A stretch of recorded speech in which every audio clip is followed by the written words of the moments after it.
Gọọmenti steeti abụ Anambra agwụgwọ nke bi n'ime steeti a ka ha gbaa mbọ wee gbasoo iri nri nwere nchekwa yanakwazi ihe mmemme akọmọrụ ugbo n'ụzọ nke ga-eme ka mmadụ nwee nchekwa pụrụ iche iji wee hụ na ọdịmma mmadụ niile bụ nke akwadobere ka ọ dị mma. Kọmishọna na-akwụ maka amụma ịkọ ọrụ ugbo Dr. Foster Ihejiọfọ kpọrọ okwu a n'okwu ọ gwara ndị nta akụkọ n'Awka n'ụbọchị ahụ emere ncheta nri na mba ụwa. Onye nta akụkọ anyị Beleze ga-ewetara anyị akụkọ a. Nya bụ ụbọchị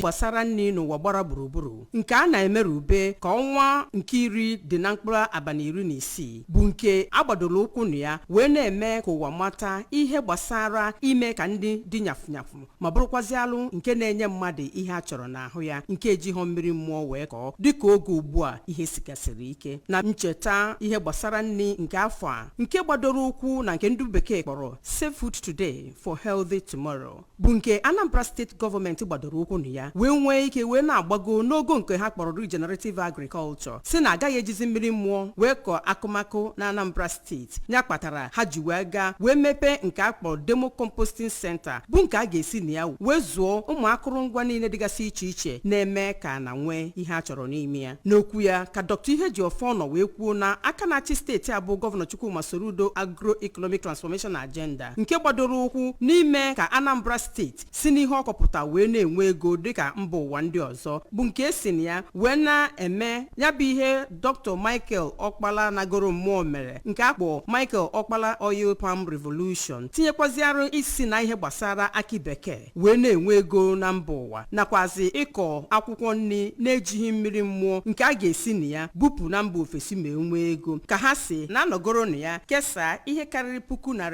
250 ụmụ obere nkwụ a na-akụ nakwazi 150 ya bụ akị bekee ndị Anambra bịago wee buru wee kọsasịa na be ha dị iche iche. Ya bụ kọmishọna nọkwaziri wee mee ka amata na ha ebegoro na kansụl ime obodo dị 21 wee wepụtagasịa ebe a ga-anọ wee gọọ akwụkwọ nri nke ejighọ mmiri mmụọ wee kọọ nke ga-enye ihe ahụ chọrọ wee mekwazịa ka ndị na-eri ya bụkwaziarụ ndị nwere arụ ike. Kọmishọna Ihejiọfọ onye nọkwara ebe ahụ wee kwupụta njikere ha dị ime ka Anambra steeti kwuru ji n'ịkọpụta nri erimeri na ụdị dịgasịrị iche iche nọ wee kwuo na gọọmenti Anambra steeti ekwugo njikere ha ịkụ ihe karịrị 1 nde akụ bekee nakwazi nkwụ kwa arọ ọbụla ma kwukwazịa njikere ha ime ka ya bụ ebe a na-azụpụta ụmụ kịrịkịrị azụ ndị na-azụ ji azụ dị na kansụl dịgasị iche iche bido rụbakwa ọrụ tinyekwaziarụ ọtụtụ ihe ndị ọzọ dịgasị iche iche bụ nke ha megoro n'oge na-adịghị anya ya bụ gọọmenti batara n'ọchịchị site n'Awka